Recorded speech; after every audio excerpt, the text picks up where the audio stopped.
Hello friends, welcome back to my channel Gyan Sankalp. तो friends, आज मैं ये most expected 50 questions political science का कराने वाली हूँ। ये आपके आगामी कोई भी एग्जाम आप दे रहे हो उसके लिए काफ़ी हेल्पफुल रहने वाला है। किसी भी स्टेट का टीजीटी दे रहे हो, पीजीटी दे रहे हो, तो उसके लिए है, अगर आप यूजीसी नेट भी दे रहे हो उसके लिए भी आपको काफ़ी हेल्पफुल रहने वाला है।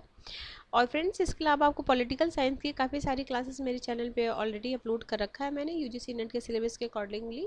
मैंने political theory, comparative politics, western political thinker, public administration की क्लासेस ले रखी है। आपने अगर उसे नहीं देखा है तो प्लीज़ आप उसे भी देख लीजिए।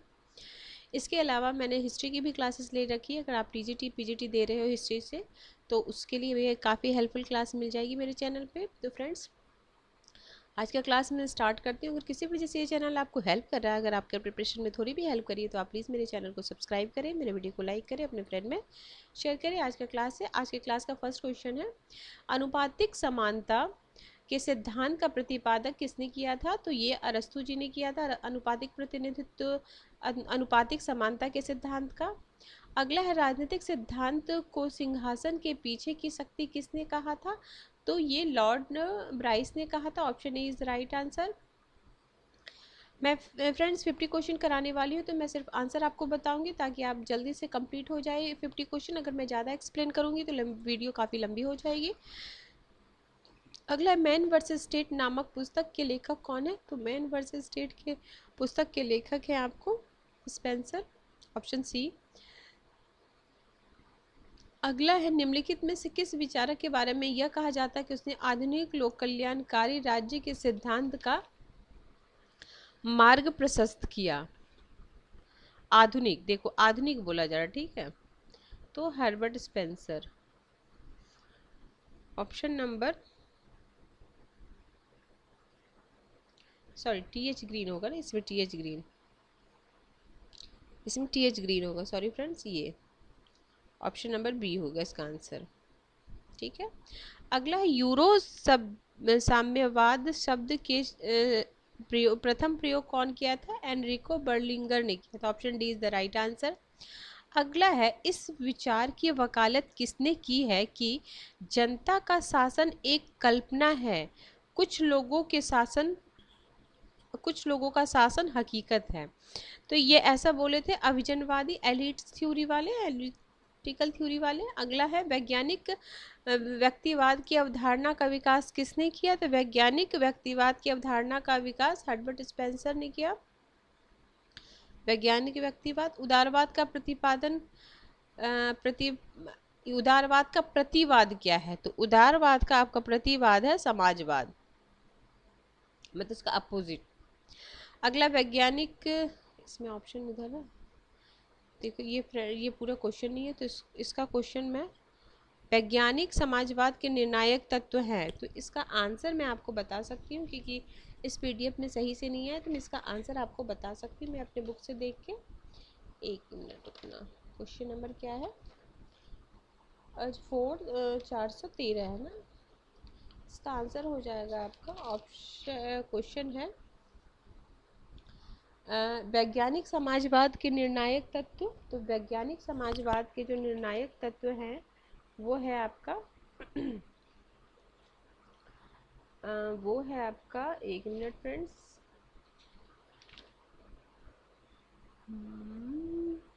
इसका हो जाएगा ये आंसर, उत्पादन के साधन पर सामाजिक स्वामित्व। ये क्या, वैज्ञानिक समाजवाद का निर्णायक तत्व, वैज्ञानिक समाज जो मार्क्स ने दिया था उसका है उत्पादन के साधन पर सामाजिक स्वामित्व। ऑप्शन बी हो जाएगा, इसमें पूरे ऑप्शन नहीं आए हैं। अगला क्वेश्चन है, सेवाइन के अनुसार वह दार्शनिक कौन है जिसने सर्वप्रथम राज्य को अर्थ प्रदान किया जो आधुनिक राजनीतिक व्यवहार में उसके साथ जुड़ा हुआ है? तो इसका आंसर हो जाएगा मैकियावेली, और आंसर हो जाएगा मैकियावेली। किसे संप्रभुता के उच्च धर्माध्यक्ष के रूप में जाना जाता है? तो किसे जाना जाता है? बोंदा को जाना जाता है, धर्माध्यक्ष के रूप में जाना जाता है। संप्रभुता के उच्च, मतलब स्टार्ट सबसे पहले इन्होंने किया था, बोंदा ने किया था। अगला है, रूसो के उपरांत किस दार्शनिक ने सामाजिक संविदा की अवधारणा को एक दार्शनिक युक्ति के रूप में प्रयोग किया, तो किसने प्रयोग किया था? जॉन रॉल्स ने किया था, जॉन रॉल्स ने किया था, ऑप्शन ए। अगला है, किसने लॉक की प्राकृतिक अवस्था को अस्पष्ट प्राकृतिक अवस्था कहा था, यानी उसकी आलोचना किसने की थी? तो इसकी आलोचना की थी मैकफर्सन ने, ऑप्शन बी। अगला, प्राकृतिक कानून और नागरिक कानून के मध्य अंतर स्पष्ट करके हॉब्स ने विश्लेषणात्मक विधि शास्त्र की उस पद्धति की आधारशिला रखी जिसे बाद में बेंथम और ऑस्टिन द्वारा विकसित किया गया। वह किसने लिखा? तो ये बातें बोले थे आपको ये बार्कर ने, ऑप्शन डी, ऑप्शन डी। अगला है क्वेश्चन नंबर, लॉक की प्राकृतिक अवस्था पूर्व राजनीतिक है परंतु पूर्व सामाजिक नहीं, क्योंकि ये भी क्वेश्चन कई बार आपने एग्जामों में देखा होगा, क्यों नहीं है उनके?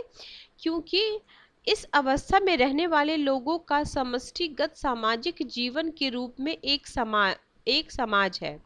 ऑप्शन सी इसका राइट आंसर हो जाएगा। अगला है, सामान्य इच्छा की अवधारणा गुणात्मक अवधारणा है, ऑप्शन ए गुणात्मक अवधारणा है। अगला क्वेश्चन है, समाज के विरुद्ध अधिकार परस्पर विरोधी अभिव्यक्ति है, तो ये बोले थे आपको डी टॉकविल, ये हो जाएगा आपका, इसका हो जाएगा ये option Bentham, option A is the right answer. समाज के विरुद्ध अधिकार परस्पर विरोधी अभिव्यक्ति है, ऐसा बेंथम बोले थे। अगला है, निम्नलिखित में से किन विचारकों का युग बताता है कि स्वतंत्रता तथा समानता एक दूसरे के विरोधी है? समानता और स्वतंत्रता एक दूसरे के विरोधी है, तो ये एक्टन और टॉकविल है, ऑप्शन डी। अगला है, निम्नलिखित में से कौन अधिकार का सबसे पुराना सिद्धांत है? तो अधिकार का जो सबसे पुराना सिद्धांत है वो प्राकृतिक अधिकार का सिद्धांत सबसे पुराना सिद्धांत है। इसमें देखो आर्थिक अधिकार दिया हुआ है, आदर्शवादी सिद्धांत, अधिकार का आदर्शवादी सिद्धांत दिया, अधिकार का वैधानिक सिद्धांत दिया है और अधिकार का प्राकृतिक सिद्धांत सबसे पुराना है।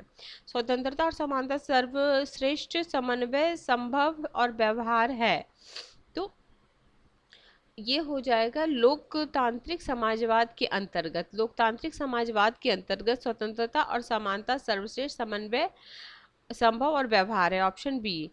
अगला है, अ थ्योरी ऑफ जस्टिस पुस्तक का केंद्रभूत तर्क है, तो इसका केंद्रभूत तत्व जो है वो है ये सामाजिक और आर्थिक असमानता उसी दशा में न्यायोचित मानी जा सकती है जबकि वे न्यूनतम संपन्न व्यक्ति के हित में हो, ऑप्शन सी। अगला है, किसने कहा अधिकार वह मांग है जिसे समाज स्वीकार करता है और राज्य उसे लागू करता है, तो ये बोले थे आपको ये बोसांके।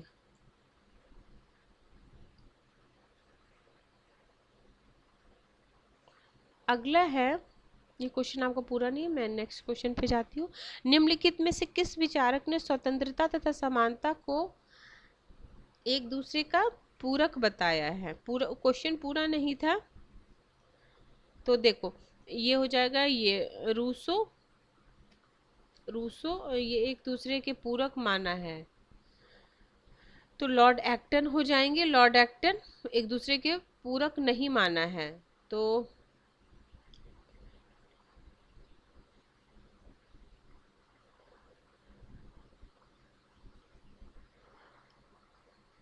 ठीक है। नहीं देखो, ये निम्नलिखित में से किस विचारक ने स्वतंत्रता तथा समानता को पूरक माना है? तो लॉर्ड एक्टन ने पूरक नहीं माना है, और ठीक है पूरक नहीं माना है, ये क्वेश्चन है, तो ऑप्शन ए हो जाएगा। अगला है, यह विचार है कि न्याय और समानता में घनिष्ठ संबंध प्रस्तुत है, तो न्याय और समानता में जो घनिष्ठ संबंध है वो किस विचारधारा के अनुसार है? तो समाजवादी विचारधारा के अनुसार न्याय और समानता में घनिष्ठ संबंध है। अगला, न्यायिक सक्रियता का दोष है, तो न्यायिक सक्रियता का क्या दोष है? तो न्यायिक सक्रियता का दोष है कि वह कार्यपालिका के अनुत्तरदायी और लापरवाही बना देता है, न्यायिक सक्रियता का। ऑप्शन सी, नहीं सॉरी, इसमें तो ये है, ये वाला हो जाएगा। एक मिनट रुक जाओ, क्या क्या हो जाएगा इसके अंतर्गत? इसके अंतर हो जाएगा उसके परिणाम न्यायपालिका राजनीतिक क्षेत्र में प्रवेश कर सकती है।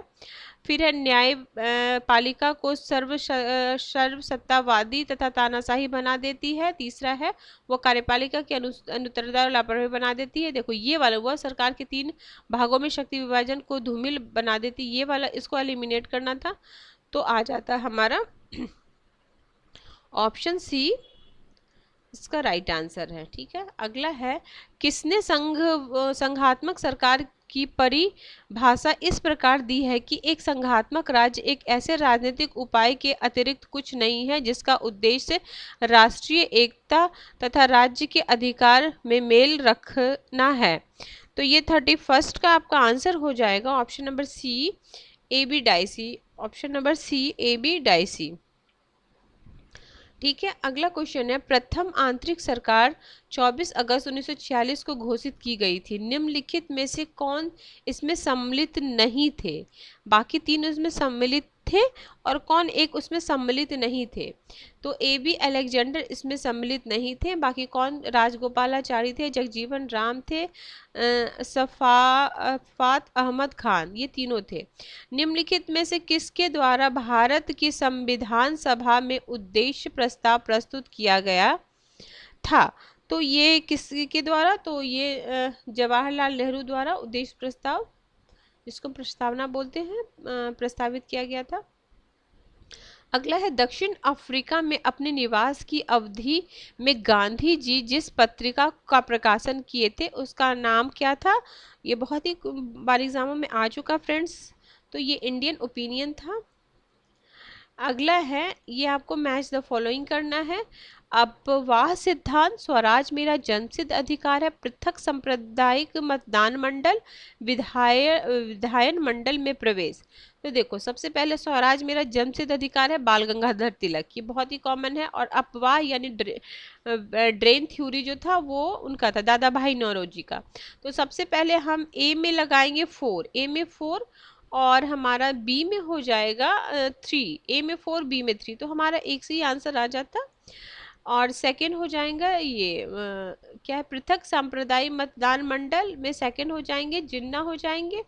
और फिर हो जाएगी विधान मंडल में प्रवेश, सी आर दास, ए। ठीक है, नेक्स्ट क्वेश्चन है भारत के संविधान में अनुच्छेद 19 में उल्लेखित स्वतंत्रता के अधिकार को भारत के राष्ट्रपति द्वारा निलंबित किया जा सकता है।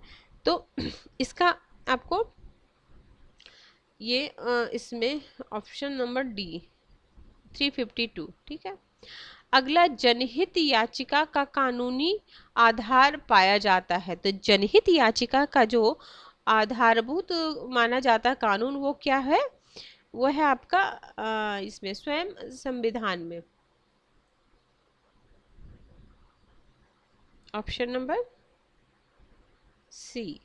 ठीक है, अगला भारत में संसदीय इतिहास में प्रथम बहिर्गमन का नेतृत्व किसने किया था? संसदीय इतिहास में प्रथम बहिर्गमन किसने किया था? तो ये किए थे आपको फिरोज शाह मेहता। याद रखिएगा, इतिहास में प्रथम बहिर्गमन के नेतृत्व किसने किया था? फिरोज शाह मेहता। फिर है यदि ईश्वर अस्पृश्यता को सहन करते हैं तो मैं ईश्वर के रूप में उन्हें कदापि स्वीकार नहीं करूंगा। यह किसका कथन है? ये कथन पढ़ के ही आपको समझ में आ गया होगा कि ये कथन किसका हो सकता है। यदि मैं अस्पृश्यता को सहन करता तो मैं ईश्वर के रूप में उन्हें कदापि स्वीकार नहीं करता। तो ये बोले थे अंबेडकर, ऑप्शन ए। अगला है भारत संविधान के बिना राज्य न होकर अराजकता का शासन है। तो ये जेलिनेक का था, ये जेलिनेक का कथन है, जेलिनेक का। ठीक है, ये जेलिनेक का, ये यूपी पीजीटी में आया हुआ क्वेश्चन है। अगला है एकात्मक राज्य वह है जिसने समस्त सत्ता व शक्ति केंद्र में रहती है, जिसकी इच्छा और उसके अभिकर्ता संपूर्ण क्षेत्र पर वैधानिक रूप से सर्वशक्तिमान होते हैं। यह कथन किसका है? तो ये आपका कथन है इनका हर्बर्ट फाइनर का, ऑप्शन डी। क्षेत्रीय परिषद, तो क्षेत्रीय परिषद क्या है? तो क्षेत्रीय परिषद एक सलाहकारी इकाई है, ऑप्शन सी। अगला है 43, किस संवैधानिक पदधारक को जो संसद का सदस्य नहीं है संसद के समक्ष अपना दृष्टिकोण प्रस्तुत करने के लिए बुलाया जा सकता है? तो महान्यायवादी, ऑप्शन ए। लोकसभा में किसी विधेयक पर आम बहस किस स्तर पर होती है?